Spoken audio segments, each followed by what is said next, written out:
ගන්නන්නේ හොඳේ උසලා ආචාර කරමින් පිළිගන්නයි. හොඳ අත්දැකීම් ගන්නාදයක් ලබා දෙනවා. දැන් ඉදිරියට ලාගේම පිටපස්සට ගමන් කරන්න පුළුවන්. ඉතින් පිටපස්සට ගමන් කිරීමේදී පිටපස්සට බාධක හඳුනා ගැනීම සඳහා මෞලික කාර්ය කරගන්නේ වර්ගයයි.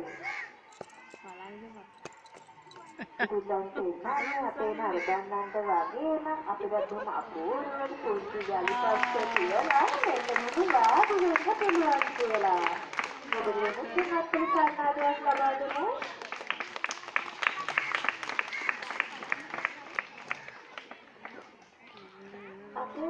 මේකට කීයක් කියනවද? පහයි වේද? බලන්නක අපේ අභියාන මොකක්ද මේ කියන්නේ කියලා. එයාලා කියන්නේ එයාලගේ අතේ විවිධ පහක් තියෙනවා කියලා. වර්තමානයේ වෙනකොට ගොඩබිම ජීවත් වෙන විශාල සත්‍යය විදිහට තමයි අභියසරකේ.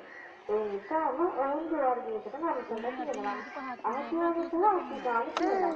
ආසියාවේ නම් ඉදිරිපාරේකට පහක් පිටපත පාරේ හතේ ඔක්කොම පිටාවේ 18යි. හැබැයි අප්‍රිකාවේ නම් මේක වඩා වෙනස්. කොහොමද ඉදිරිපාරේකට 4ට පිටපත පාරේට 3ක් දානවා. ඔක්කොම පිටාවේ 14යි.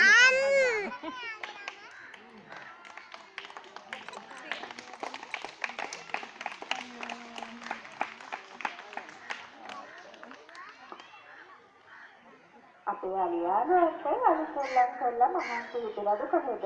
ඉතින් මේ සූදානම පොඩ්ඩක් දින වැතිරෙන දාගන්නයි. සීරකාරී සතුන් අතරින් කෙටිම කාලයක් නිදා ගන්න ලබන්නේ නැහැ. තව දෙකක් වගේ තාපරි කාලයක්. අලිය ප්‍රෝජන අවස්ථාවක නම් විදිහට දින වැතිරෙන දාගන්න නැහැ. ගහකට වාරි වෙලා තමයි නිදාගන්නේ. ශරීරයේ සම්බරව ක්‍රියාවෙන නැකත ගන්න අපහසු වෙන නිසා.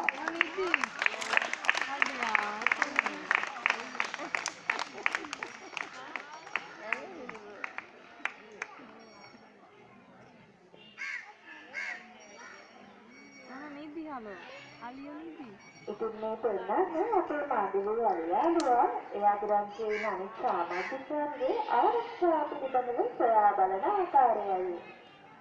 අලිය කියලා කියන්නේ රංචුවේ ජීවත් වෙන සත්ත්ව කොටසකට. මොන්ගේ මේ රංචුව මාතෘමූලික වෙනවා. මේ වගේ ඉරියව් හැසිරීම් ස්වභාවික